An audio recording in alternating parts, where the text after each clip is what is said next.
Kabar gembira bagi kita semua, bonus demografi di Indonesia akan terjadi antara tahun 2030 hingga tahun 2045. Mungkin kita ada yang tahu bahwa pada tahun ini kita sudah masuk pada era bonus demografi. Berdasarkan survei yang dilakukan oleh Supas, rasio ketergantungan terendah di Indonesia akan terjadi antara tahun 2020 hingga tahun 2025.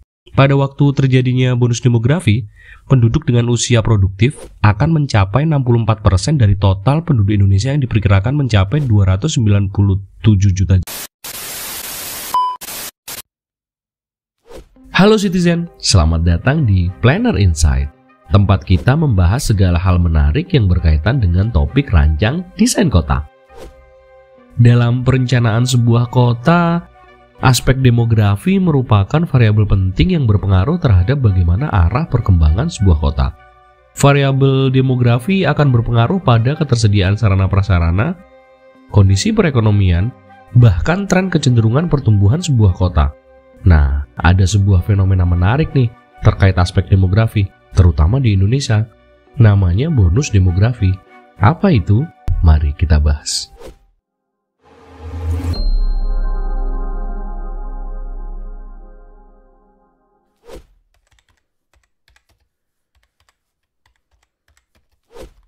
Kita semua tahu bahwa penduduk merupakan objek utama yang mempengaruhi perencanaan. Dan bonus demografi adalah sebuah fenomena terkait bentuk struktur jumlah penduduk. Menariknya, fenomena ini sudah mulai terjadi di Indonesia. Jadi, kita perlu tahu nih, apa saja peluang dan tantangan dalam menyongsong bonus demografi, khususnya sebagai modal pertumbuhan ekonomi negara, yang nantinya akan berpengaruh terhadap wajah model pertumbuhan kota-kota di Indonesia. Dalam arti sederhana, bonus demografi merupakan fenomena di mana jumlah penduduk dengan usia produktif lebih banyak dibandingkan penduduk dengan usia non-produktif. Usia produktif ini akan berpengaruh terhadap tenaga kerja. Jumlah tenaga kerja yang semakin banyak dapat meningkatkan produktivitas, sehingga berdampak pada pertumbuhan ekonomi yang akhirnya memberikan multiplier effect ke banyak sektor yang lain. Sudah banyak negara yang berhasil maju dengan memanfaatkan modal bonus demografi. Saat terjadi fenomena bonus demografi, akan terjadi efisiensi pengeluaran oleh penduduk dalam kategori usia kerja, sehingga surplus pendapatan akan mencapai puncaknya. Di sisi lain, jika diakumulasikan, pengeluaran negara untuk modal pembangunan jauh lebih kecil dibandingkan manfaat yang didapat melalui fenomena bonus demografi. Melihat pemahaman itu, kita harus tahu ya, sebenarnya apa saja manfaat dari fenomena bonus demografi ini. Yang pertama adalah meningkatnya produk domestik bruto. Dengan banyaknya tenaga kerja yang mengolah sumber daya alam akan memberikan kontribusi terhadap peningkatan PDB, terutama pada kegiatan industri yang mengolah bahan baku, sehingga terjadi peningkatan nilai jual, perputaran uang yang semakin cepat, dan adanya inovasi-inovasi baru yang berdampak pada efisiensi produksi. Terlebih lagi, fenomena bonus demografi akan mengurangi pengeluaran yang tidak berkaitan dengan produktivitas sangat signifikan. Selanjutnya, bonus demografi dapat mengurangi beban hidup masyarakat yang berdampak pada penurunan angka dependensi rasio yang ekstrim. Akhirnya, kondisi ini akan menyebabkan akumulasi modal masyarakat guna pengembangan kegiatan perekonomian. Yang terakhir, bonus demografi akan membentuk generasi emas dengan pelimpahan stok tenaga kerja. Generasi emas merupakan sumber daya manusia yang berkualitas dan memiliki produktivitas yang tinggi. Adanya generasi emas ini merupakan pembeda antara negara yang mampu memanfaatkan bonus demografi dengan negara yang tidak dapat memanfaatkan bonus demografi. Negara yang mampu memanfaatkan bonus demografi akan fokus pada perbaikan kualitas penduduk, sehingga penduduk yang banyak akan dibarengi dengan kualitas tenaga kerja yang baik. Melimpahnya tenaga kerja yang berkualitas merupakan modal utama dalam pembangunan negara.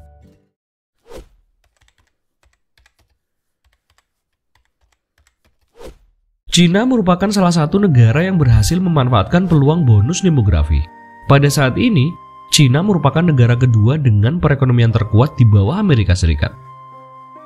Dengan memanfaatkan bonus demografi, Cina dapat bertransformasi dari negara berkembang menjadi negara maju hanya dalam kurun waktu 40 tahun. Tentunya prestasi yang dicapai oleh Cina ini tidak digapai dengan mudah. Bahkan mereka harus merumuskan kebijakan keluarga berencana yang ketat untuk menyongsong bonus demografi. Sebelum era keterbukaan Cina, masyarakat Cina menganggap bahwa semakin banyak anak akan meningkatkan perekonomian.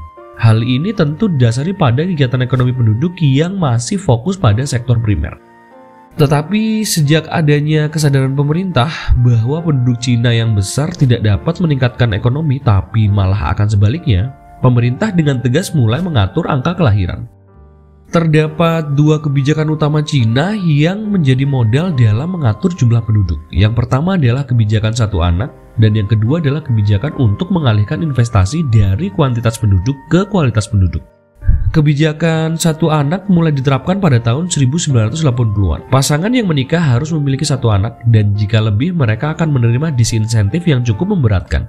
Kebijakan ini akhirnya bertujuan untuk menekan pertumbuhan penduduk sehingga akan mengurangi rasio ketergantungan. Sedangkan investasi pada peningkatan kualitas penduduk dilakukan dengan tujuan membentuk tenaga kerja yang berkualitas dan mampu berinovasi sebagai modal pertumbuhan ekonomi Cina. Coba kita lihat dampak dari pertumbuhan ekonomi ini terhadap pertumbuhan wilayah di Cina. Shanghai menjadi kota metropolitan dengan penduduk mencapai 24 juta jiwa.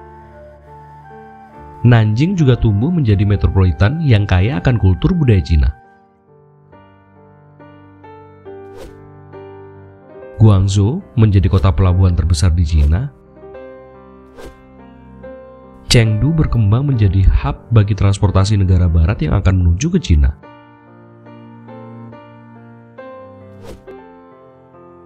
Shenzhen bertransformasi menjadi kota perdagangan terbesar dan merupakan zona ekonomi khusus di Cina.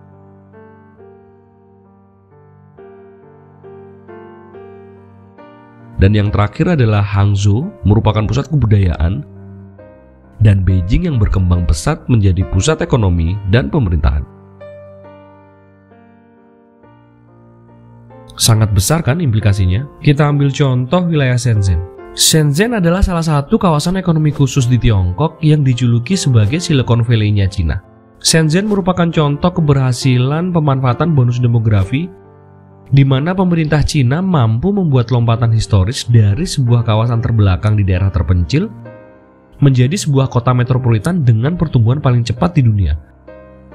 Sebenarnya tidak hanya Shenzhen, dalam pemanfaatan bonus demografi yang dimulai tahun 1980-an, Cina menentukan 4 kawasan ekonomi khusus yakni Shenzhen, Zhuhai, Shantou, dan Xiamen.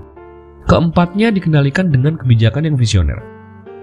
Shenzhen didesain untuk mengimbangi Hong Kong, Zhuhai untuk mengatasi Macau, Shantou dan Xiamen untuk mengamankan perbatasan timur utara.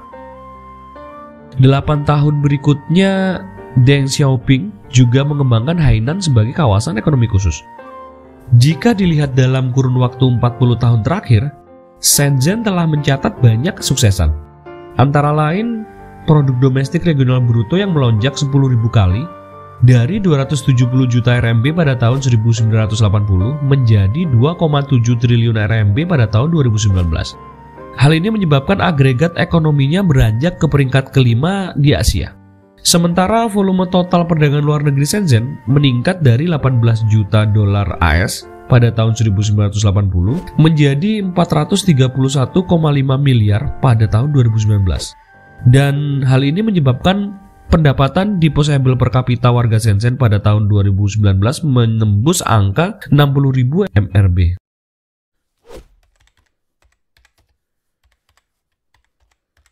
Selain Cina, terdapat beberapa negara lain, khususnya di Asia, yang berhasil memanfaatkan bonus demografi sebagai modal pembangunannya. Kita sebut saja Jepang dan Korea Selatan. Jepang mampu memanfaatkan bonus demografi yang terjadi pada tahun 1950-an, yang akhirnya menyebabkan dia menduduki negara dengan peringkat ketiga perekonomian terkuat pada beberapa tahun setelahnya. Sedangkan Korea Selatan, bonus demografinya terjadi di era 1970 hingga era 2000. Dan kini Korea Selatan menjadi negara terkaya 10 di dunia. Kemudian yang menjadi pertanyaan, bonus demografi di Indonesia kapan ya? Kan Indonesia merupakan negara keempat dengan penduduk terbanyak. Terus apakah Indonesia mampu memanfaatkan bonus demografi sebagai modal untuk memajukan negara? Kabar gembira bagi kita semua, bonus demografi di Indonesia akan terjadi antara tahun 2030 hingga tahun 2045. Mungkin kita ada yang tahu bahwa pada tahun ini kita sudah masuk pada era bonus demografi. Berdasarkan survei yang dilakukan oleh Supas, rasio ketergantungan terendah di Indonesia akan terjadi antara tahun 2020 hingga tahun 2025. Pada waktu terjadinya bonus demografi, penduduk dengan usia produktif akan mencapai 64% dari total penduduk Indonesia yang diperkirakan mencapai 297 juta jiwa pada tahun 2030. Dan kemungkinan jumlah penduduk usia produktif akan semakin meningkat sampai tahun 2045. Berikut merupakan gambaran kependudukan Indonesia pada tahun 2045. Jumlah penduduk sebanyak 318,9 juta, angka harapan hidup 75,5 tahun, dan satu hal yang menarik bahwa 72,8% penduduk akan tinggal di kawasan perkotaan, atau akan terjadi arus urbanisasi yang sangat besar. Apabila Indonesia dapat memanfaatkan peluang bonus demografi, tentunya dengan berbagai macam kebijakan yang mendukung lainnya, proyeksi pertumbuhan ekonomi di Indonesia pada tahun 2016 hingga tahun 2045 akan sebesar 5,7% per tahun.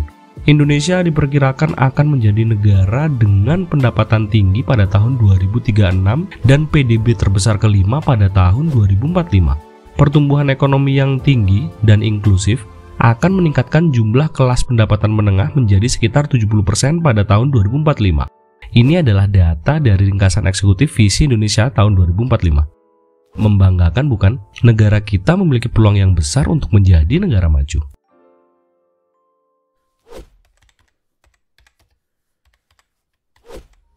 Meskipun sekarang kita sedang memulai fenomena bonus demografi, kita seharusnya tidak terlalu bangga dulu nih. Banyak hal yang perlu disiapkan agar bonus demografi menjadi bermanfaat. Apabila kita dan pemerintah gagal dalam memanfaatkan bonus demografi, yang terjadi akan sebaliknya. Ya kita nggak jadi negara yang maju, bahkan mungkin akan menjadi negara yang terbelakang.